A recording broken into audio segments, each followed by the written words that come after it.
Olá pessoal, preparem-se para mais um vídeo no Mago do Reddit. Não se esqueçam de se inscrever, curtir e compartilhar seus pensamentos nos comentários.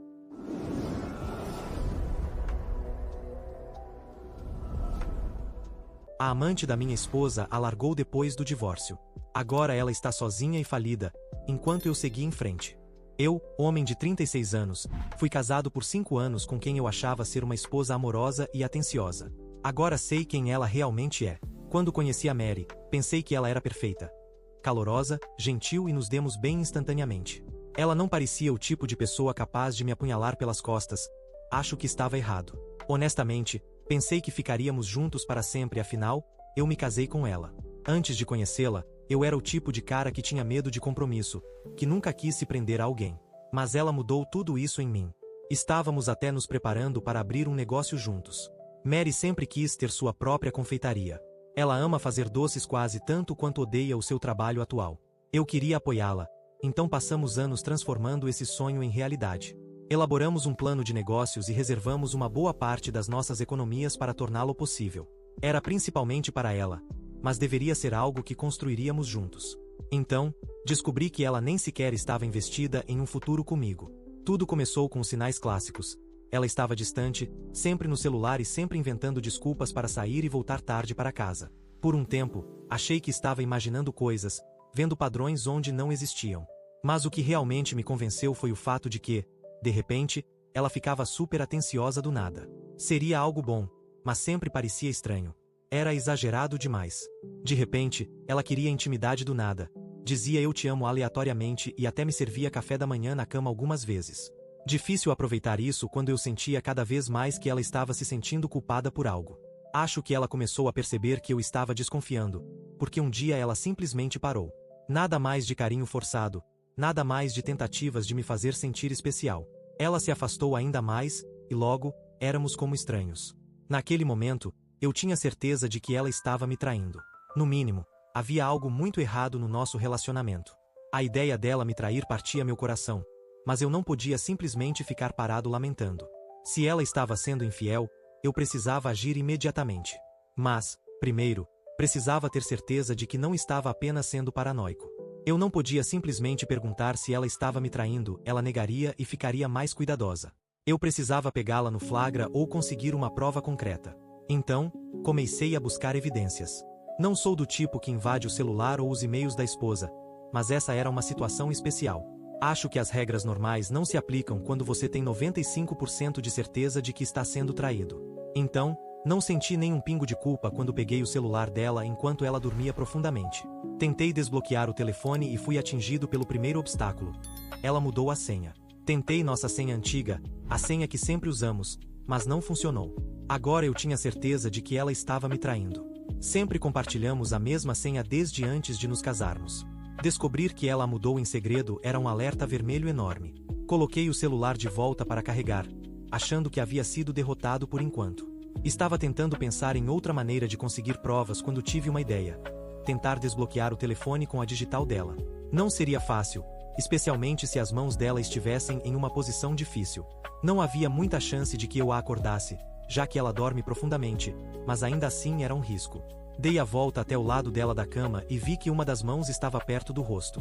O polegar dela estava virado o suficiente para que eu pudesse pressioná-lo suavemente contra o sensor de impressão digital. Quando o telefone desbloqueou, fui direto para o banheiro e tranquei a porta atrás de mim. Quando encontrei o que estava procurando, senti meu corpo inteiro gelar. Teria sido melhor se ela estivesse apenas me traindo. Isso era muito pior. Ela estava me traindo com um cara chamado Shane, e os dois estavam fazendo planos para me excluir e viverem juntos. Ela já havia desistido do nosso casamento e só estava esperando até lançarmos a confeitaria.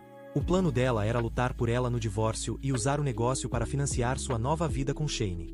Me senti enjoado. Eu não era apenas uma vítima. Eu era um alvo. Minha esposa estava tentando me usar como trampolim para iniciar uma nova vida com outro homem, e eu ficaria sem nada. Rolei por todas as mensagens deles.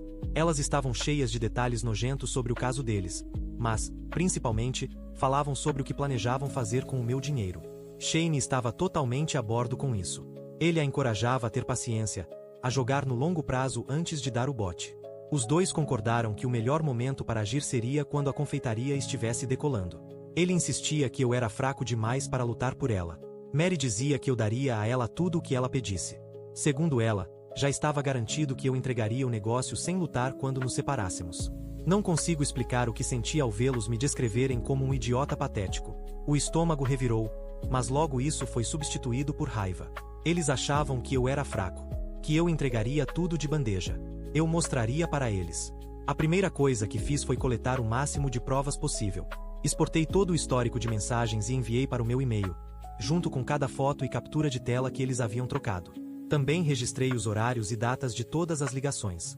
A próxima coisa que fiz foi acordar Mary. Ela queria jogar no longo prazo? Eu ia tirar isso dela. O jogo começava aqui e agora. Sacudi ela bruscamente até acordá-la. Ela se assustou, sentou-se na cama piscando, esfregou os olhos e perguntou o que estava acontecendo. Joguei o telefone para ela e mandei que ela me dissesse sozinha. Os olhos dela se arregalaram quando percebeu que o celular estava desbloqueado e que tinha sido pega. Mesmo no quarto mal iluminado, vi seu rosto ficar pálido. Ela gaguejou que não sabia do que eu estava falando. Mandei ela parar de fingir. Disse que tinha visto as mensagens dela com Shane e que sabia de tudo. Ela abriu a boca algumas vezes, mas nada saiu. Continuei, com minha voz aumentando cada vez mais. Acusei ela de planejar, com outro homem, tirar tudo de mim, meu dinheiro, meu negócio, minha confiança. Por quê? Por causa de um qualquer? Mary começou a balançar a cabeça freneticamente e as lágrimas começaram a cair. Ela me implorou que a deixasse explicar. Disse que não era nada sério entre eles, que tudo não passava de uma brincadeira. Quase gritei naquele momento, mas tentei manter minha voz firme. Perguntei como enganar e trair o próprio marido poderia ser uma brincadeira. Ela brincou sobre me ferrar e fugir com o meu dinheiro suado? Disse a ela que o joguinho dela tinha acabado. Nós terminamos. E ela sairia de casa pela manhã. Agora, ela estava chorando descontroladamente. Isso me irritou ainda mais.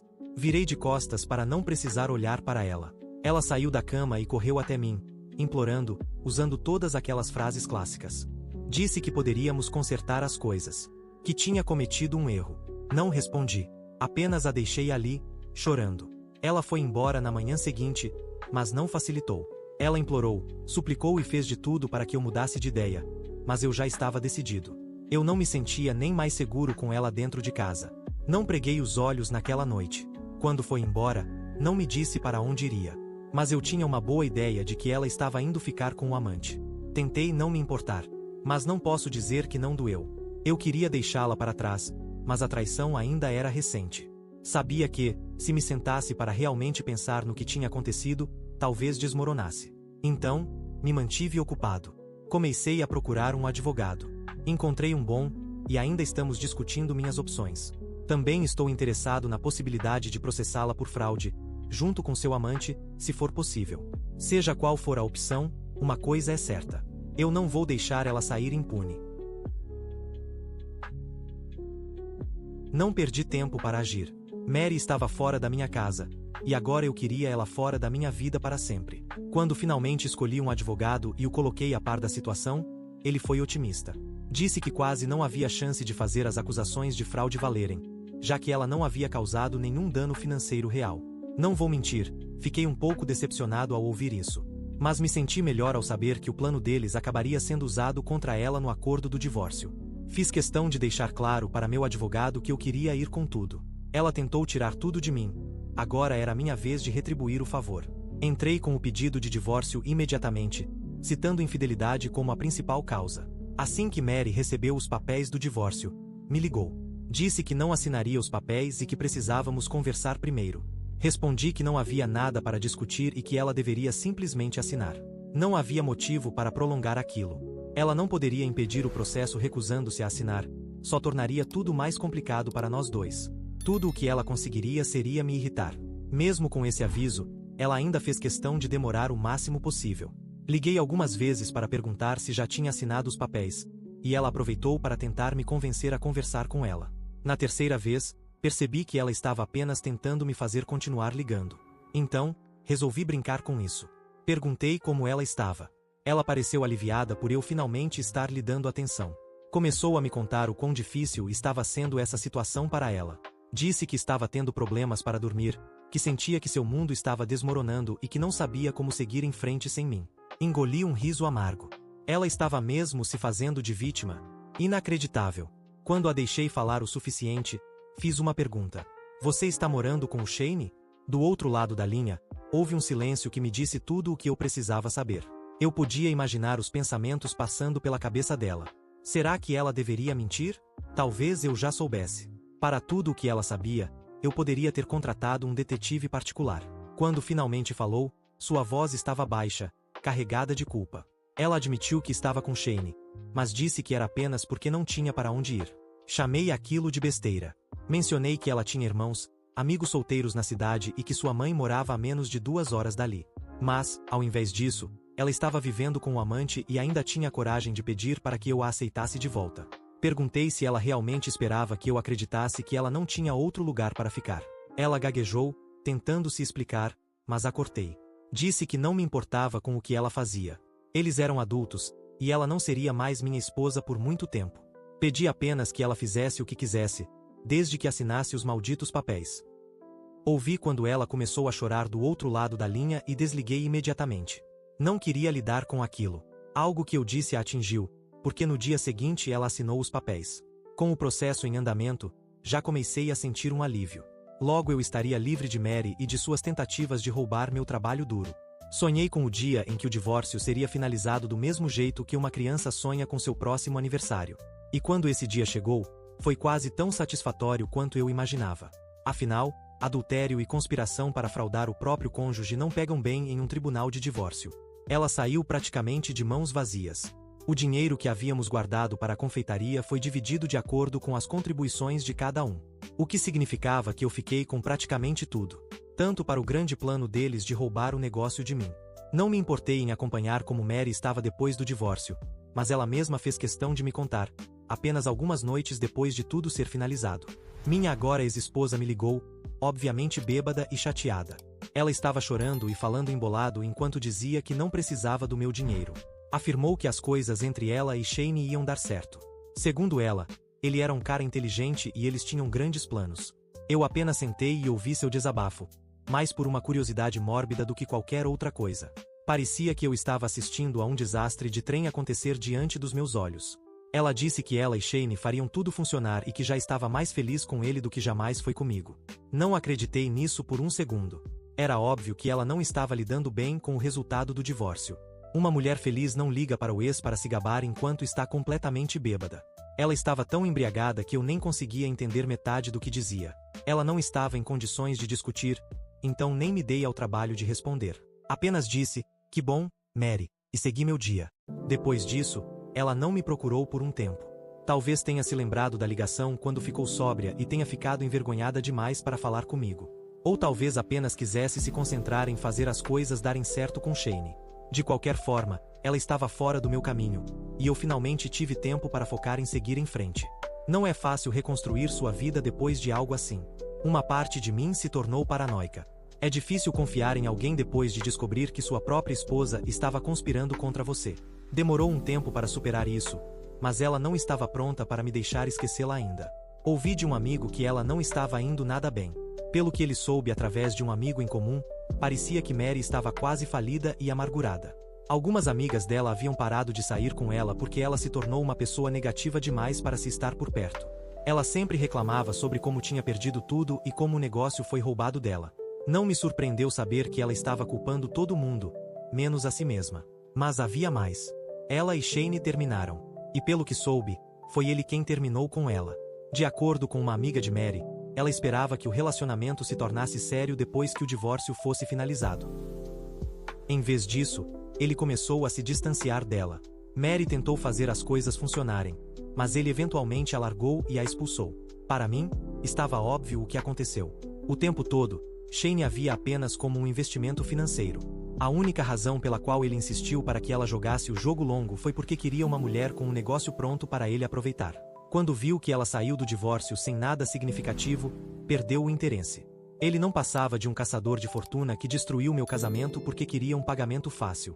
Ainda havia uma parte de mim que queria ter conseguido processá-lo por fraude, só para fazê-lo pagar pelo que fez. Mas não perdi muito tempo pensando nisso. Seguir em frente significava tirar tanto Shane quanto Mary da minha cabeça. Meu amigo me avisou que ela poderia tentar entrar em contato novamente agora que estava solteira e desesperada. E claro, ela tentou. Ligou algumas vezes, mas eu não dei atenção. Não tinha nenhum motivo para isso. Ela achou que poderia me trair e sair por cima. Agora estava sozinha, sem dinheiro, e tentando me puxar de volta para sua vida. Ela não merecia nem um segundo do meu tempo. Depois do divórcio, me mantive ocupado. Sou muito grato por ter bons amigos que me ajudaram a seguir em frente. Eles me impediram de ficar em casa apenas lamentando. Me joguei no trabalho e coloquei minha energia na construção de algo significativo para mim. Agora que o dinheiro que economizamos para a confeitaria estava em minhas mãos, queria encontrar uma forma de usá-lo de maneira produtiva. Então, comecei a construir um negócio que estivesse alinhado com minhas paixões. Não foi um sucesso da noite para o dia, mas a jornada de construir algo tem sido recompensadora por si só. Resumindo, estive tão ocupado que não tive tempo para pensar em Mary. E isso é tudo por hoje. Se gostou, deixe um like e inscreva-se para não perder nenhum vídeo novo, e assista mais clicando no vídeo que está aparecendo agora. Até a próxima, cuidem-se.